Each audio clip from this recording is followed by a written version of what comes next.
গল্পের রাজপ্রাসাদে আজ শুনবেন পরশুরাম রচিত কাহিনী ষষ্ঠীর কৃপা। নাট্যরূপ সুদীপ দে। অংশগ্রহণে শর্বরী দত্ত, রিঙ্কু চৌনি, স্মৃতিশ চক্রবর্তী, মিতালি হাজরা চৌধুরী, মিঠু দে, ইমন সরকার এবং সুদীপ দে। শব্দ সংযোজনা ও সম্পাদনা অরিন্দম দত্ত।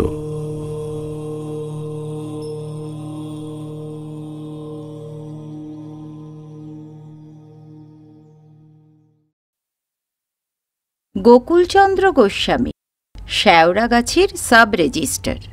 খুব আরামের চাকরি, কাজ কম, বাড়ির কাছেই কাছারি।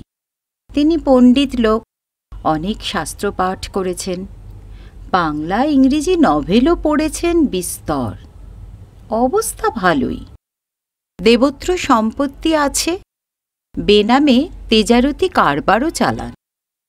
7 বছর আগে তিনি হিমালয়ের সমস্ত তীর্থ দর্শন করে কৈলাস আর মানস সরোবর গিয়েছিলেন। ফিরে এসে ঘোষণা করলেন তার পুনর্জন্ম হয়েছে, তাই স্ত্রী, পুত্র, কন্যা কারো সঙ্গেই আর সম্পর্ক রাখা চলবে না। নতুন জীবনে নতুন সংসার পাতবেন। সতীসাধ্যী প্রথমা স্ত্রী কাত্যায়নী কোনো প্রতিবাদ করলেন না। 2 ছেলে আর 1 মেয়ে নিয়ে চলে গেলেন কলকাতায় তার ভাইয়ের বাড়িতে। তার আরো 2টি মেয়ে আছে, তাদের অবশ্য ইতিমধ্যে বিয়ে হয়ে গেছে। তারা তাদের শ্বশুর ঘরে সুখেই আছে। গোকুলবাবুর দ্বিতীয়বার দ্বার পরিগ্রহ করতে বাধা রইল না। অত্যন্ত গরিব ঘরের মেয়ে সুকুমারী তার ঘরে এলো। আজ 7 বছর হল তাঁদের বিয়ে হয়েছে।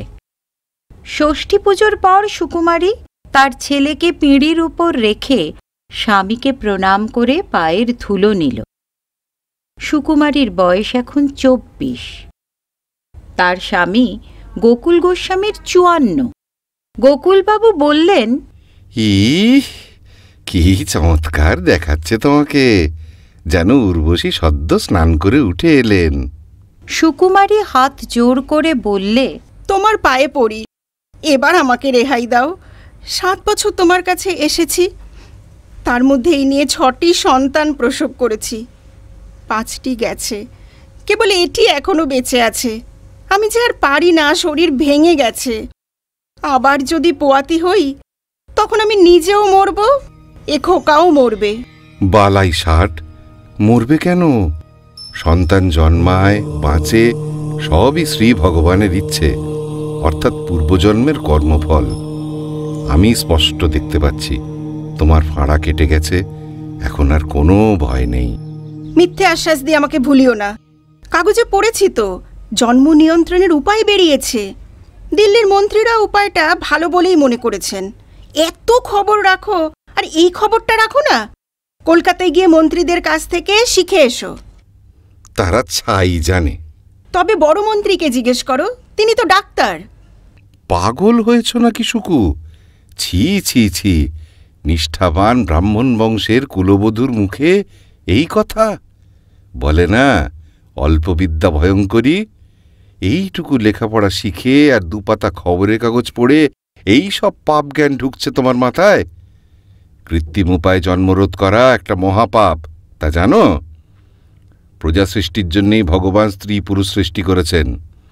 গর্ভধারণ হচ্ছে স্ত্রী জাতির বিধি নির্দিষ্ট কর্তব্য। ভগবানের এই বিধানের ওপর হাত চালাতে চাও? শুনেছি আজকাল ঘরে ঘরে চলছে, তাই প্রাণের দায়ী বলছি। আমি মুখ্য মানুষ, শাস্ত্রও জানি না, ন্যায় অন্যায়ও বুঝি না। তবু বলি, ভগবানের উপর হাত চালায় না কে? তিনি তো উদম করে পৃথিবীতে পাঠিয়েছেন, তা তেমনটাই থাকলে না কেন? কাপড় পরো কেন? দাড়ি কামাও কেন? দাঁত বাঁধিয়েছ কেন? রাধা মাধব, রাধা মাধব, এসব কথা মুখে এনো না সুকু, জিভ খসে যাবে। মন্ত্রীদের তো খসে না। খসবে, খসবে। পাপের ঘোড়া পূর্ণ হলেই খসবে। শাস্ত্রে যে ব্যবস্থা আছে তা পালন করলে ভগবানের বিধান লঙ্ঘন করা হয় না। আর তার বাইরে গেলেই মহাপাতকী হবে। এইটে জেনে রেখো, ভাগ্যের ওপর কারো নিয়ন্ত্রণ নেই, ভাগ্যের হাত থেকে কারো নিস্তার নেই। তোমার সন্তান ভাগ্য মন্দ ছিল, তাই এতবার দুঃখ পেয়েছ। ভাগ্য পাল্টালেই তুমি সুখী হবে। যা বিধিলিপি তা মাথা পেতে নিতে হয়। এসব বড় গুঁড়ো তত্ত্বকথা, একদিন তোমাকে বুঝিয়ে দেবো খুন। হে ভগবান, কবে যে আমাকে রেহাই দেবে। সুকুমারীর ভাগ্য ফেরেনি। তার শেষ সন্তানটিও বেশি দিন পৃথিবীর আলো দেখতে পেল না। তারপর 6 মাস যেতে না যেতেই সুকুমারী আবার সন্তান সম্ভবা হল, আর একই সঙ্গে শয্যাশায়ী হল কঠিন অসুখে। ডাক্তার জানালেন, অতি বিশ্রী অ্যানিমিয়া, তার উপরে আবার নানা উপসর্গ। মফস্বলে থেকে রোগের উপশম তো হবে না। কলকাতায় গিয়ে বড় হাসপাতালে ভালো চিকিৎসা করালে বেঁচে গেলেও যেতে পারে। ডাক্তারের কথা উড়িয়ে দিলেন গোকুলবাবু। তুমি কিচ্ছু ভেবো না সুকু। জ্যোতিষশাস্ত্রী মশায়ের মাদুলি ধারণ করে থাকো আর কোবরেজের গ্লোবিউল খেয়ে যাও, 2 দিনে ঠেলে উঠবে। মাসখানেক পর পুজো এলো। সুকুমারীর কোলেও একটি পুত্র সন্তান এলো। সন্তানের জন্ম দেওয়ার পর পুরোপুরি রকমের ভেঙে গেল সুকুমারীর শরীর। ছেলেটাকে কোলে নেওয়ার মতো জোরও সে আর পায় না। গোকুলবাবুর যদিও মাদুলি আর ভাগ্যের ওপর অগাধ আস্থা, তার এখন বারমুখী মন। বুঝলে সুকু, অনেককাল বাইরে কোথাও যাইনি। মনটা কেমন উড়ু উড়ু করছে, শরীরেও বেজুদ ভাব। পুজোর ছুটির সঙ্গে আরও 7 দিন ছুটি নিয়েছি। মোক্তার নরেশবাবুরা দল বেঁধে রামেশ্বর পর্যন্ত যাচ্ছে, আমিও তাদের সঙ্গে একটু বেরিয়ে আসি। তুমি ভেবো না, ঠিকেজি রইল, ছোঁড়া চাকর গুপে রইল। গয়লা বউকে বলে রাখছি, সে দুবেলা এসে তোমার খবরাখবর নেবে। কালী পুজোর কাছাকাছি ফিরে আসব। পুজোর ছুটি পড়তেই গোকুলবাবু বেরিয়ে পড়লেন। সুকুমারীর শরীর দিনে দিনে ক্ষইতে লাগল। এক সন্ধ্যায় তার বোধ হল নিঃশ্বাস বন্ধ হয়ে আসছে। ঝি ঘরে লণ্ঠন জ্বালিয়ে দিয়ে গেছে, তবু চাপা অন্ধকার নেমে আসছে চোখে। খোকা শুয়ে আছে পাশে।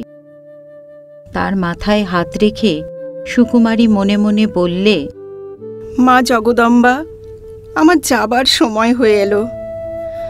আমার এই ছেলেকে দেখবে কে? হে মা ষষ্ঠী, দয়া করো, দয়া করো। তখনই ঘর আলো করে ষষ্ঠী ঠাকুরন সুকুমারীর সামনে আবির্ভূতা হলেন।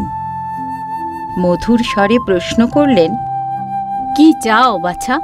আমার প্রাণ বেরিয়ে যাচ্ছে মা। শাস্ত্রে নাকি বলে তোমার ইচ্ছেতেই সন্তান জন্মায়, তোমার ইচ্ছেতেই সে বাঁচে। সর্বভূতে মাতৃরূপে যিনি থাকেন, তুমি সেই দেবী। আমি যাচ্ছি মা, আমার খোকাকে তুমি দেখো। তোমার ছেলের ব্যবস্থা আমি করে দিচ্ছি। এই তোমার কপালে হাত ছুঁইয়ে দিলাম, তুমি নিশ্চিন্তে ঘুমিয়ে পড়ো। অন্তিম নিদ্রায় প্রবেশ করল সুকুমারী। চিকিৎসা শাস্ত্রে যাকে বলে কোমায় চলে যাওয়া। ষষ্ঠী দেবী ডাকলেন, মেনি। একটা হৃষ্টপুষ্ট বিড়াল সামনে এলো তখনই। ধপধপে সাদা তুলোয় মোড়া যেন, মাথায় আবার কালো লোম, মাঝে সরু সিথি, লেজে সারি সারি চুড়ির মতো দাগ। পেছনের 2 পায়ে খাড়া হয়ে 2 পা জোর করে মেনি বললে, কি আজ্ঞা করেন মা? তুই এই খোকার ভার নে। আমি যে বেড়াল মা, তুই মানুষ হয়ে যা। নিমেষে মেনির রূপান্তর হল। এখন সে এক সুশ্রী যুবতী। তুমি আদেশ করেছ, আমি খোকার ভার নিচ্ছি মা। কিন্তু আমারও তো ছানাপোনা আছে, তাদের কি হবে মা? আগেরগুলোর জন্য ভাবি না, তারা ধাড়ি হয়েছে, গেরস্থ বাড়ির এঁঠো খেয়ে চুরি করে, ছুঁচো ইঁদুর পাখির ছানা নিদেন পক্ষে উচ্ছিংড়ে খেয়ে তাতে দিব্যি দিন কেটে যায়। কিন্তু এই কদিন হলো আরও 4টি হয়েছে। তাদের তো এখনো চোখ ফোটেনি। তাদের কি উপায় হবে মা? তুই মাঝে মাঝে বেড়াল হয়ে তাদের খাইয়ে দিয়ে আসবি। শুনেছি মা, এই বাড়ির কর্তাটা মহা ঠেটা। সে জানতে পারলে তো মহা গন্ডগোল বাঁধাবে। ও নিয়ে তোর কোনো ভয় নেই। গোসাই যদি কোনোদিন তোকে দেখে ফেলে, সে তখনই হুলো হয়ে যাবে। তারপর আবার যখন মানুষ হবে তখন তো... ওরে না রে বোকা মেয়ে, সে চিরকালের মতন বেড়াল হয়েই থাকবে, কাউকে কিচ্ছুটি বলতে পারবে না। তোকেও বেশি দিন আটকে থাকতে হবে না। একটা সুরাহা তুই নিজেই করে নিতে পারবি। দেবী অন্তর্হিতা হলেন। খোকা খিদে কেঁদে উঠল। মেনি তাকে বুকে তোলে দুধ খাওয়াতে শুরু করল। বুভুক্ষ ছেলে অনেককাল পরে প্রচুর খেয়ে মহা আনন্দে ঘুমিয়ে পড়ল। একটা ভাড়া গাড়ি এসে দাঁড়ালো বাড়ির সামনে। গোকুলবাবু ফিরে এসেছেন। গাড়ি থেকে নেমে হাঁকডাক শুরু করলেন। গুপে কোথায় গেলি? জিনিসগুলো কি তোর 14 পুরুষ নামাবে? ঝিটারও সাড়া নেই, এত তাড়াতাড়ি চলে গেছে। সুকু, ও সুকু, একবার বেরিয়ে এসে দেখো না। গোকুলবাবুর তর্জন গর্জন বৃথা গেল। কেউ সাড়া দিল না। গাড়োয়ানের সাহায্যে নিজেই মালপত্তর নামিয়ে ভাড়া চুকিয়ে দিলেন। সদর দরজা ঠেলতেই খুলে গেল। সারা বাড়িতে টুঁ শব্দটি নেই। জুতো খুলতে খুলতে বলে চলেছেন গোকুলবাবু, সুকু, শরীর কেমন? খোকা ভালো আছে? চিঠি পেয়েছিলে? কথা বলতে বলতেই ঘরে ঢুকে থমকে গেলেন। এক সুন্দরী সমর্থ মেয়ে তার ছেলেকে কোলে নিয়ে দাঁড়িয়ে আছে। তুমি কে গো? আমার নাম মেনকা। আপনার দূর সম্পর্কে শালিকা হই। খবর পেলুম দিদির ভারী অসুখ, তাই খোকার আর দিদির দেখাশোনার জন্য চলে এসেছি। তা আসবে বই কি, আসবে বই কি। তোমারই তো বাড়ি, এসেই যখন পড়েছ থেকে যাও এখানে। কাজের লোকজনকে কোথাও পাঠিয়েছ? না জামাইবাবু, তাদের ছাড়িয়ে দিয়েছি। গুপে ছোড়াটা তো দুধ চুরি করে খেয়েছিল, আমি ধরে ফেলেছিলাম। আর ঝি না বলে কয়ে কাজ ছেড়েছে। তা বেশ করেছ। তা তোমার দিদি কোথায়? স্নান ঘরে? না, সে দরজা তো খোলাই দেখলুম। আপনি উতলা হবেন না জামাইবাবু, দিদি 2 দিন আগে আমাদের ছেড়ে চলে গেছেন। চলে গেছেন? আমাকে একলা ফেলে দিয়ে কোথায় চলে গেলে গো? শেষ দেখাটুকু পর্যন্ত হলো না গো। খোকার কি হবে গো? কোন পাপে বিধাতা এত বড় শাস্তি দিলেন আমাকে? গোকুলবাবুর কান্না দেখে মেনি আবেগপ্রবণ হয়ে পড়েছিল। সেই আবেগের বেগে নিজের ভাষায় মিউ মিউ করে কেঁদে ফেলল ভুল করে। বিড়াল? এ ঘরে বিড়াল এলো কোথা থেকে? ও আপনার সোনার ভুল জামাইবাবু, খোকা ঘুমের মধ্যে দেয়ালা করছে। সুকুমারীর শোক ভুলতে গোকুলবাবুর 2 দিনও লাগল না। মেনকাকে কাছে ডেকে বললেন, ভাগ্যিস তুমি এসে পড়েছ মেনকা, তাই দুটো খেতে পাচ্ছি। ছেলেটাও যত্ন পাচ্ছে। বড় ভালো মেয়ে তুমি। তাই বলি কি, এখন থেকে তুমিই আমাদের ভার নাও, নিজের জায়গা পাকা করেই নাও। গিন্নি হয়ে ঘর আলো করে থাকো। ইস, আপনার দেখছি সবুর হয় না। এখনই ওসব করলে লোকে বলবে কি? দিদির জন্য শোক একটু কমুক, শ্রাদ্ধ শান্তি মিটে যাক, তারপর ওসব নিয়ে ভাববেন। শ্রাদ্ধ মিটল, অসৌচ কাটল, কিন্তু গোকুলবাবুর মনে স্বস্তি নেই। মেনকার হাবভাব কেমন যেন সন্দেহজনক ঠেকছে। শেষে আর চুপ করে থাকতে পারলেন না। হ্যাঁ গা মেনকা, তোমার স্বভাব চরিত্রের কেমন যেন ঠেকছে আমার। আই বুড়ো মেয়ে, তোমার বুকে দুধ আসে কেমন করে? আমি দরজার ফাঁক দিয়ে দেখেছি তুমি খোকাকে দুধ খাওয়াচ্ছ। ছেলেপিলে আছে নাকি আগের পক্ষে? স্পষ্ট করে বলো বাপু, যতই সুন্দরী হও, নষ্ট মেয়ে মানুষ আমি বিয়ে করে ঘরে তুলতে পারবো না। এ মা, কি অসভ্য আপনি! লুকিয়ে লুকিয়ে এসব দেখা হয়েছে? ভয় নেই গো গোসাই ঠাকুর, আমার চরিত্রে কোনো খুঁত পাবে না। আমি হলাম গিয়ে খাঁটি, যাকে বলে একেবারে অপাপ বিদ্যা। হ্যাঁ, মানে ওই দুধ খাওয়ানোর ব্যাপারটা? এত শাস্ত্র পড়েছ, পয়সিনী কন্যার কথা জানো না? আমি হচ্ছি তাই। মাঝে মাঝে দুধ আসে, 3-4 মাস থাকে, তারপর দিন কতক বন্ধ হয়। তোমার ভাগ্য ভালো যে আমার মতো মেয়ে তোমার ঘরে এসেছে, তাই তোমার আধমরা ছেলেটা বেঁচে গেল। নিজের মায়ের বুকের দুধ তো খেতেই পায়নি। তবু গোকুলবাবুর মনের খুঁতখুঁতুনি গেল না। ওদিকে মেনকার রূপ তাকে জাদু করেছে। ভাবলেন, স্ত্রী রত্নাং দুষ্কুলাদপি, যা থাকে কপালে, মেনকাকে ছাড়তে পারব না। 2 মাস যেতে না যেতেই বিয়ে হয়ে গেল। গোকুলবাবুর অশান্তি বেড়েই চলেছে। মেনকা রোজ রাতে লুকিয়ে লুকিয়ে যায় কোথায়? রবিবার দুপুরেও 2-3 ঘন্টা তাকে খুঁজে পাওয়া যায় না। অন্যদিন গোকুলবাবু আপিসে থাকেন, হয়তো সেদিনও বেরিয়ে যায়। ওদিকে মেনকা তার প্রৌঢ়কালের 3য় পক্ষ। তিনি ক্রমে স্ত্রৈণ হয়ে পড়েছেন। রূপসী স্ত্রীকে চটাতে পারছেন না, তবু একদিন কৌতূহল আর চাপতে পারলেন না। কথা নেই, বার্তা নেই, তুমি মাঝে মাঝেই কোথায় উধাও হও? সে খোঁজে তোমার কি দরকার? আমি কি জেলখানার কয়েদি নাকি? তুমি রোজ সন্ধেবেলায় কোথায় আড্ডা দিতে যাও সে খবর আমি জানতে চাই? গোকুলবাবু স্থির করলেন, চুপ করে থাকা উচিত নয়। জানতে হবে এই ঝটিতি অন্তর্ধানের পেছনে কোন রহস্য লুকিয়ে আছে।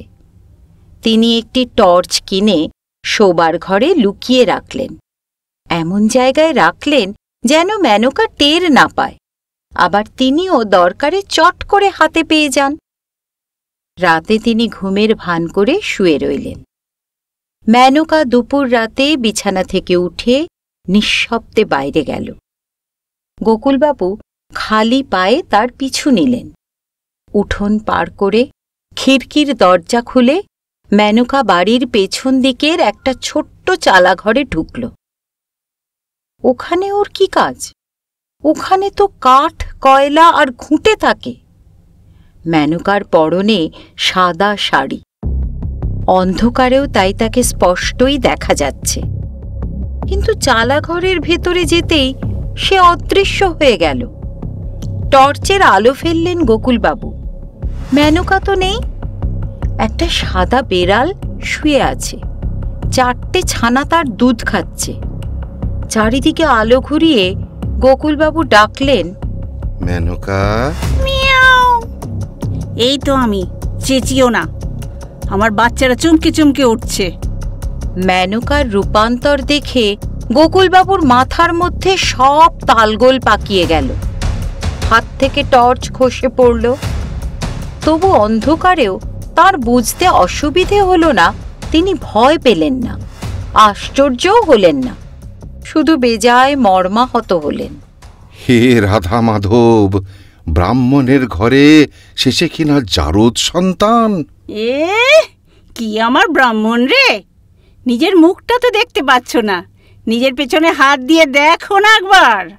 গোকুলবাবু পেছনে হাত রেখে বুঝলেন তাঁর একটা প্রমাণ সাইজের ফুলো ফুলো ল্যাজ গজিয়েছে। তিনি তাতেও আশ্চর্য হলেন না, অত্যন্ত রেগে গিয়ে বললেন, কুলোটা মাগি, কতগুলো নাগর আছে রে তোর? সিজন প্রতি একটা, আমি অত হিসেব রাখি না। এক্ষুনি আমার বাড়ি থেকে দূর হয়ে যা। তুমি আমাকে তাড়াবার কে হে গোসাই? জানো না আমাদের হলো মাতৃতন্ত্র সমাজ, যাকে বলে ম্যাট্রিয়ার্কি। আমাদের সংসারে মদ্দাদের সর্দারি চলে না, তারা একেবারে উটকো, শুধু ক্ষণিকের সাথী। গোকুলবাবু প্রচণ্ড গর্জন করে মেনিকে কামড়াতে গেলেন। মেনি দুধ খাওয়ানো ফেলে শিরদাঁড়া ফুলিয়ে একটাই হাঁক পারল। বেড়ালের অভিধানে এ শব্দের অর্থ হল মার্জার জননী তার দূরস্থ সন্তানদের বিপদের মুহূর্তে আহ্বান করেছে। মেনির রুচির বৈচিত্র্য আছে। সে হরেক রকম হুলোরৌরসে নানা কিসিমের অপত্য লাভ করেছে। তার ডাক শুনে নিমেষের মধ্যে সাদা, কালো, পাশুটে, পাটকিলে, ডোরাকাটা নানা রঙের বেড়াল ছুটে এসে বললে, কি হয়েছে গো মা? অর্থাৎ এই বজ্জাত বুড়ো হুলোটাকে আমার চোখের সামনে থেকে দূর করে দে। মুখের আদেশ খসতে যা দেরি, মেনির সাতটা জোয়ান বেটা বাঘের মতো লাফিয়ে হুলোদশাগ্রস্ত গোকুলবাবুকে আক্রমণ করল।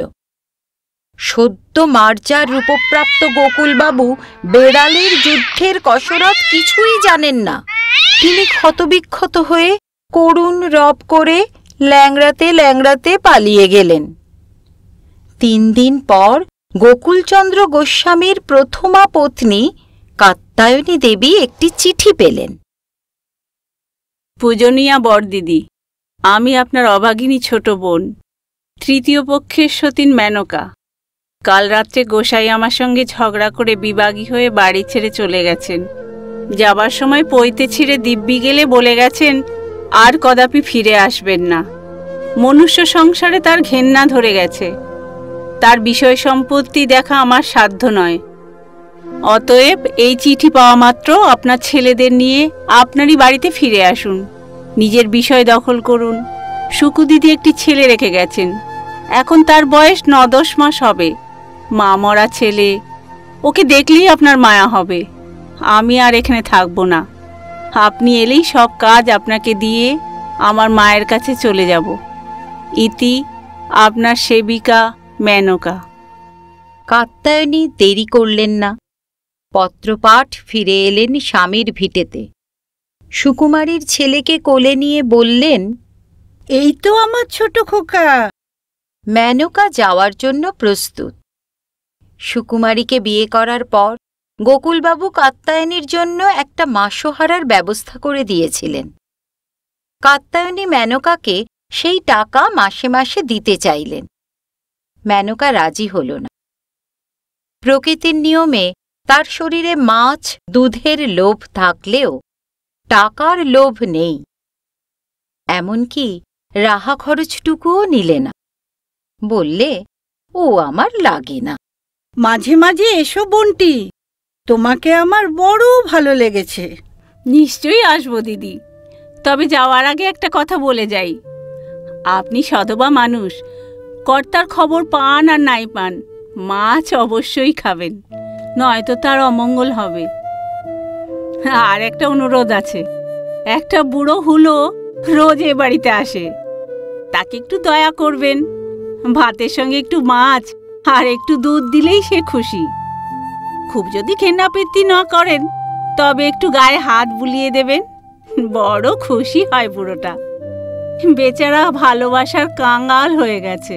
তুমি কিচ্ছু ভেবো না বোন, তোমার হুলো তো আমারও হুলো। ওকে আমি রোজ যত্ন করে খাওয়াবো।